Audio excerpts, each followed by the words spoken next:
Welcome to Beyond My Crisis. I'm your co-host Ron Rossnick here for part 2 of our segment on guardianship. And I'm Vivian Gaspar, and we have this special being 2 parts because people have no idea how critical this is. And it reaches primarily to elderly people, but it can reach even beyond. And we're back today with Juliette Fairley and Rick Black. And Rick is a volunteer director at the Americans Against Abusive Probate Guardianship. Welcome back, both of you. Thank you so much for joining us. Thanks, Vivian. This problem can affect anyone, and what we've seen is whether you're worth $20,000 or several million, you can be a celebrity. People like Casey Kasem of America's Top 40, Mickey Rooney testified before Congress on the abuse that his family and his guardian did to him. B.B. King, the famous jazz guitarist, also a victim in Las Vegas, where my father-in-law was a victim. And Glenn Campbell's children as well. Wow. Anyone of wealth is a natural target if they think that they can get them into the guardianship system. But honestly, this is every man's problem, whether you're worth $20,000 or $20 million. And Juliette is a living testament to the challenges you faced with your family. Absolutely. What happened in a nutshell? Well, in a nutshell, what happened is that the person that my father had chosen to be in charge of his medical care was neglecting his medical care, pulling his teeth rather than filling his cavities, not delivering his blood pressure medication. And I went to the Veterans Administration and they said, oh, you're going to have to go to court, which was the worst advice. And I didn't know what else to do in order to improve his care. I went to the court and it made it worse. It's been worse. But the problem is that when you look at this situation, I used to kind of hear about these rumors, but I thought that'll never happen to me. That'll never happen in my family. So that's the problem, is people think it would never happen to me. And so they're not really concerned about it. And then you kind of naturally progress in that direction, and then you find yourself in it. What have you seen? You're a national advocate. We're grateful that you've flown in from North Carolina to our studios here in New Jersey. But this is a national problem. We are seeing throughout the country. How do you see that this differed? And are any of these unsuspecting criminals, in other words, the victims, would never suspect that can even be criminal action? Because it is. When someone's not just conning people, for the lack of a better term, out of their money, but as Juliette was just saying, that's physical abuse. When you're pulling someone's teeth out and neglecting, basically removing their medicines from their daily use or as needed, that is physical abuse as well. It is, Vivian. My recommendation to all families is be prepared. And that preparation involves executing those estate documents. That's first and foremost. Let's name those estate documents so we know what to do. Those are draft a will and name an executor. Name the beneficiaries. Do a durable power of attorney to protect yourself on making those financial decisions. Do an advance directive on health care or a health care surrogate so that if you become incapacitated, a loved one can come in to care for you. Have a successor executor on all of those discussions so that there's a balance of power if things go awry, as was the case with Juliette. If you leave it to one, then that person has all the power. And there are clauses in the agreement that should allow for oversight and inspection of expenditures, medical care, so there could be some kind of consensus in a way, right? Agreed, Ron. And if you have an odd number of children, it makes it easier because then you can vote as a majority. The tiebreaker. And that's right. And there's transparency. But many people today don't have children. So they're depending on a third party that they trust to execute those agreements. And that's when it becomes a little more complex. But number one, be prepared. Execute those documents. So being prepared is that, you were saying that your family, you were just trusting each other, but to me, be prepared is like have a business contract ready. Do we have to treat family crisis as a business now? My father had all those papers in place. The problem is the person that he chose betrayed him, is betraying him. And what would have helped is had he put two people so that they could balance each other out. Yes. So I think that's very important, is to have Two two executors. people rather than, and not just two executors, but two healthcare advocates. Or maybe three to do the maybe three, tiebreaker. maybe- That's right, Ron. as many as possible, because when you leave one person, that leaves the possibility for some kind of There's some human clause about power of one is like Yeah, I'm not that good at it. I'm an engineer, Ron. So is it ever good to have an attorney? If you've had a trusted family attorney for years, a lot of people have trusted one person. In addition to your children, would they be a good backup? Does that make sense? I would never go to an attorney. I'll be candid. What I have seen in the 400 plus cases that I've investigated is you generally have more problems because the attorney wants to leverage the court. The attorney generally is self-possessed on making sure that they make money. I coach families around the country. Attorneys have three priorities. Number one, make money. Number two, build a network that helps me make money. A network is not families. Network is other lawyers and the court if you're an elder law attorney. Number three is maybe satisfy a customer or client in that agenda. You as a family member are a distant third in that environment, and he knows keeping judges happy as it pertains to this discussion, fraudulent guardianships.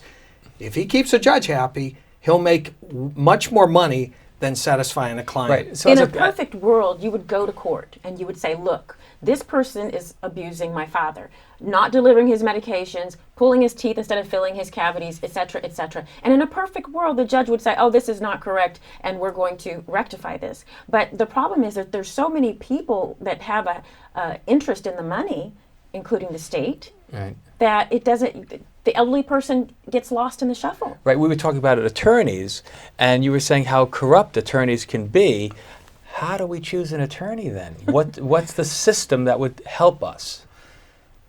Diligence. Diligence. It's not easy, Ron. Picking an attorney is, if you need one, that is the most important decision that you'll ever make for your parents. So would Avio or these online review systems Very be misleading. They're misleading. I never turn to them because it's attorneys that create those ratings. Yes. Some of the best ranked Avo and I can't remember the other service, some of the best rated attorneys around the country are the attorneys that get named in fraudulent guardianships on a routine basis. Some of the most highest profile attorneys in Las Vegas, one actually just got indicted because her primary client, a professional guardian, was exploited over 120 of her clients and was also indicted as well. So I guess a question would here's be to an attorney: are you currently being indicted for any cases? Well, that one's easy because you Okay. can get it on public record. I think a better question would be, do you represent professional guardians? So Do wait, you represent the public guardian? Because those entities in any given judicial district are paid from the estate to, quote, protect your best interest. you just said a phrase. You said professional guardians. I was always under, well, my parents now, misinformation that a guardian is someone you know, love, trust, whomever, to be your guardian. I mean, I've been appointed my aunt's guardian. I mean, you have, hopefully, I'm my mother's guardian because she's 71. So the question's going to be, wait, what do you mean a professional guardian? What is that? Vivian, there's three types of guardians. First, let's understand the profile. A guardian is someone that is appointed by the court. By default, when you say you want a guardian, there will be a court involved, and that court, those officials that support that court expect to be paid for their services, and that payment comes from your state. So guardianships are very expensive. Inside the guardianship umbrella, you're going to have family guardians that still have to be appointed by the court. They aren't paid for their services. You do it out of love. You're the guardian angel of your adult child or your parent or your sibling. Then you have this group called professional guardians.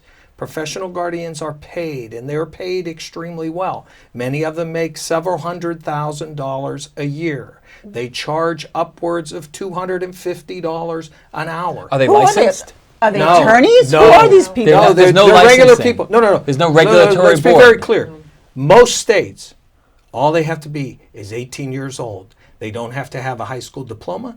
They have no professional licensing requirements. They have no certification requirements. There's less oversight. Felons okay, apply, right? No, no. All states require that you not be a convicted felon. Well, there's something. But But Karen- the court never does a background check on guardians to determine whether they have a felony charge or conviction or bankruptcy.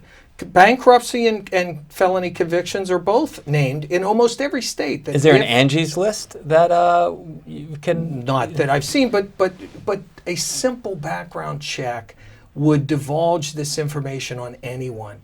What we see in the probate court, really building on Juliette's comment, the courts are incapable or don't care to be thorough with due process. Time and time again, in fraudulent guardianships or involuntary guardianships, we see a petition is filed that is reek with lies. There is so much in it that is absolutely untrue.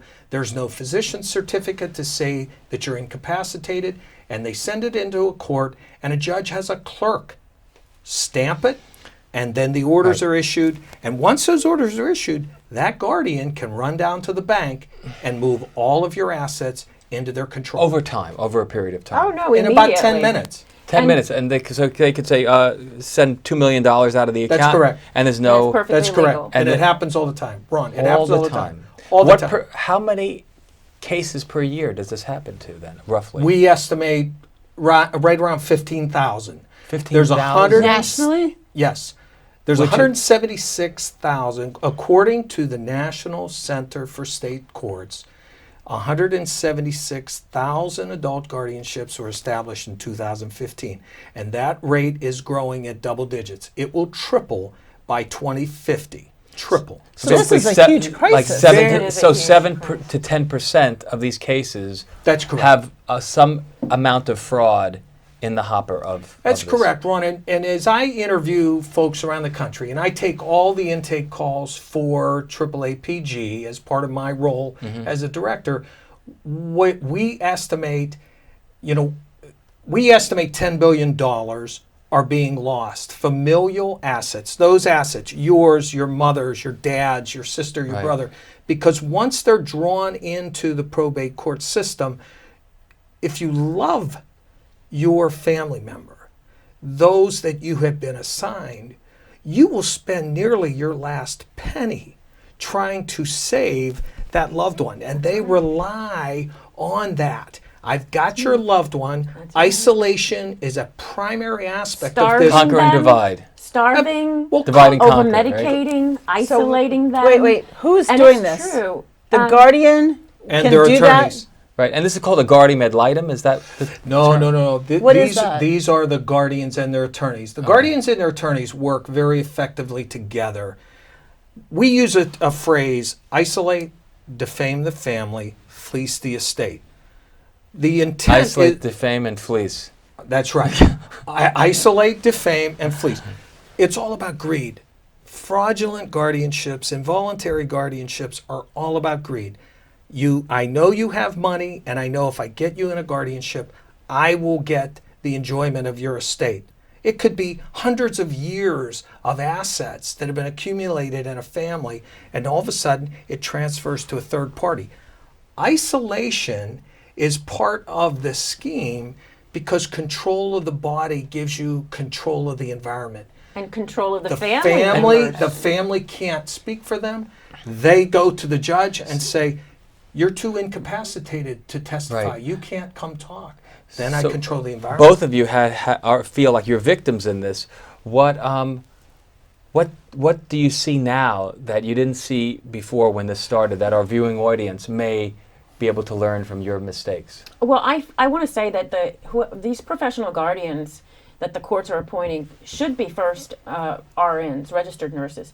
These guardians are not medical professionals. And if you're dealing with elderly people, the least amount of certification should be that they're RNs. Well, Okay. what about background investigations? That How do you too. know you That don't? too. But the minimum certification should be that the guardian, if you're not going to appoint a family member, then should be a professional nurse. Or if you decide, or if it's determined that a family member is not being honest and respectful and is abusing the elderly person, then the professional guardian that you're going to appoint should at least be an RN that has a background check. At least an RN. So we would have these people sign a document that says we authorized you to do a background check, and you get their social security number, date of birth, driver's license, and you go to a background checking company and you get it done. Well, they're certified by the state. They are certified. Once the court appoints the guardian, they are certified by the state. The problem is the state doesn't require that these guardians be nurses, RNs. And I'm saying to myself, the person's 80 years old, 87 years old, 90 years old, whatever their age is. Okay. Don't you think that the guardian should be a medical professional? Okay, but are there ever exceptions? I completely agree with you. That is very logical. I just want to know who's in danger. So does that mean anyone who has an elderly person in life, let's say the cutoff is what, 70, 75 years old and above? Is that who we're concerned about right now? Yeah, well, anyone can be drawn into guardianship. I've got a 19-year-old on Staten Island. Wait, I don't understand. How could a 19-year-old be a victim of guardianship abuse? He was injured in a car accident at 16 years old. He was awarded $1.5 million. I see. His mother and father divorced. They have a great relationship, but they chose not to stay together, and they divorced. An attorney who had targeted this young man decided, I'm going to file for guardianship over him because I can create a staged conflict that says his mom is stealing from him because she doesn't want to work and she's going to live off of his estate and never let him enjoy the benefits of his estate. So that attorney files ex parte, and we've talked about what that means. The family never got noticed. They were never given the opportunity to come to a hearing. And then overnight, this attorney had complete control of this young man's estate, and now he is staging litigation between the mom and the son, even though the son is saying, I love my mom, I want to live with my mom, we don't want this guardianship. What an But evil attorney this Absolutely. is. But the judge is embracing it, Ron. That's the issue. I come back with your viewers to I do want to scare them. Look, most guardians are good. I'll admit that. Most lawyers are good. Most judges are good. But in the probate family court system, if they choose to go bad, and many do in a criminal environment, with criminal intent, there is no backstop to stop it. Law enforcement doesn't engage. Fighting them is financially impossible. They will drive you bankrupt. They want you to engage and fight them. So yes, even a 19-year-old, granted one that's worth $1.5 million and is extremely vulnerable. This guy makes straight A's, or makes A's and B's. He's graduating from high school. So he's fully functional. Oh, very I'm imagining functional. that if he received the settlement, he may have been incapacitated. Maybe he's, No, bedridden. I don't know. No, I would that's think right. that somebody who got such an award would be incapacitated. That's why they received the award. It was personal injury at birth, cerebral palsy, and he's got some deficiencies, but his mind is with it. He loves his mom. There is no need for the involvement of the court. What if somebody receives a settlement or has any sizable value to, or the assets, would a trust help prevent that? By definition, it should. What Should. we see is that parties with trust are commonly targeted by predatory attorneys. How do people find out about a trust then? An online search? I thought they're kind of shielded by... They are shielded, but oftentimes, this is back to the attorney network. Hey, I do trust. I know many of these trust perversion cases are by the actual attorney who drafted the trust. I see. So So it's not from public record. No. Okay. By definition, trusts keep you out of the public record. That's why they're such a unique tool. They're also to keep you out of court. When, though, this is the perversion part, when you are identified for guardianship, they go into your house. They search all your records. So they see that there's a trust agreement, and that is a license really to steal, because that trust is then not presented transparently to the probate or family court by law. They can keep it off to the side. They don't say that they're assuming the trust, but they do assume the assets. And we see time and time again where the trust assets are then converted to the third party fraudulently, but they claim throughout the entire process with the court that I didn't take over the trust. And what's the best way to prevent that specific fraud? My guidance because we don't have federal laws to protect these victims, my guidance to families is do not draft a trust. The risk is far too great. Go back to those simple instruments of joint ownership on your assets, execute that durable power of attorney, execute that healthcare surrogate, healthcare advance directive, execute that will and name your executor, and have 2 successor trustees on all those documents, preferably a tiebreaker, 3 if you have 3 children or 5 children or 7 children. You're recommending people with odd number of children. This is called really good planning. Where can people find more information, though? Is there a book that you would... I'm working on a book. It's actually done. It's gone into the printer. What's it going to be called? It's called The Family Guide to Prevent Elder Abuse, and it's written by a writer, Thomas Wright. He is also a victim. He's a Hollywood producer, director, and writer.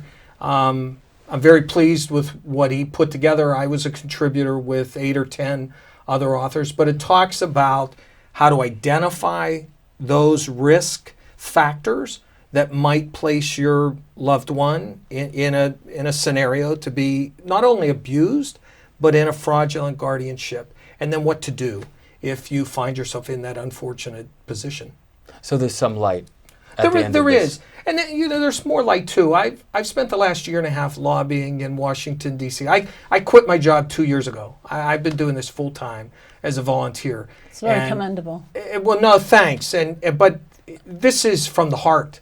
From the heart. When you live through this, you are touched forever. That's right. I'm here because my wife can't be. This has changed our family. The fact that we couldn't see or speak to her dad in private the last 2 years of his life, and that experience cost our family $1 million. It's something that I thought could never happen in my country. We've been blessed. I want to share those blessings with others. That's why I do what I do, because nobody should have to live through this. Thank you for that. So we've done lobbying. We have a bill that was just introduced in the 115th Congress. Federal bill. Absolutely. That's great. Fantastic. By Senator Chuck Grassley, who's the chairman of the Judiciary Committee. It's Senate Bill 178. It provides 2 aspects, which Juliette referred to. It would assign trainers within the Department of Justice and the FBI to assist local police to educate them on trademark elder abuse schemes and fraudulent guardianship schemes. It also demands that there be a national registry so that we keep track of all persons who are assigned a guardian around the country, and to have them report their financial dealings through that national registry and have a federal oversight organization. We estimate that there's also $1 billion of Medicaid fraud that's involved with these fraudulent guardianships, because routinely the assets are consumed by the guardian. The victim is placed then on Medicaid, which becomes a burden to the taxpayer when there was plenty of assets to care for them. They should have a good motivation to pass this bill. Now the question I So have what is, can we do then? well, first bring awareness to should write to this, you said as a senator?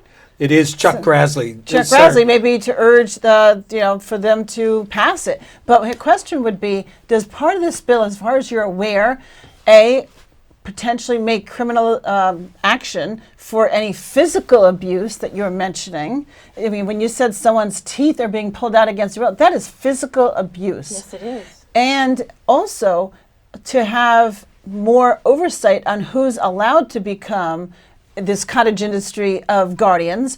Do they have background investigations? Are they not allowed to be criminals? Are they, you know, Are they who medical are they? professionals? Are they medical professionals? Or No, some by the licensing. way, they should be limited. There you is shouldn't have licensing, one. but it's based on very, very bare minimum. But wait a second. I requirements. don't think one person should be allowed to be a guardian for 100 people or 50 people. They should have vast amounts of limitations. Maybe be a guardian for 5 people so it's not turned into someone's occupation where they're fleecing millions of dollars. Or just have some ISO standardization of that, a protocol of checks and balances. And the thing about this justice system here is that I grew up with a military veteran father, so I grew up with the flag and, you know, the military bases and saluting the flag.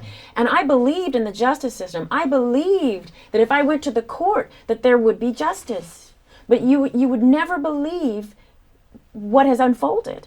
And you have to live it. And if you would have told me, I'm a journalist, a business journalist, if you had told me that if he had come to me and told me this, I would not have believed him. It has to happen to you for you to be like, wow. Well, what we're going to do is thank you very much, both of you, Juliette and Rick, for coming on to our show. And what we're doing here at Beyond My Crisis is elevating knowledge and bringing information that we are now sharing with our viewing audience throughout the country. And we're going to have posted what else everyone can do, who they can write, specific information, and websites and resources. And yes, everyone has to deal with it so we can get beyond this crisis and grow together as helping people protect, obviously not just elderly, but anyone can be a victim. Someone's necessary windfall of an 18-year-old's $1.5 million or so, 1.1 million, should not make them a victim and tear apart a family. Thank you for tuning in.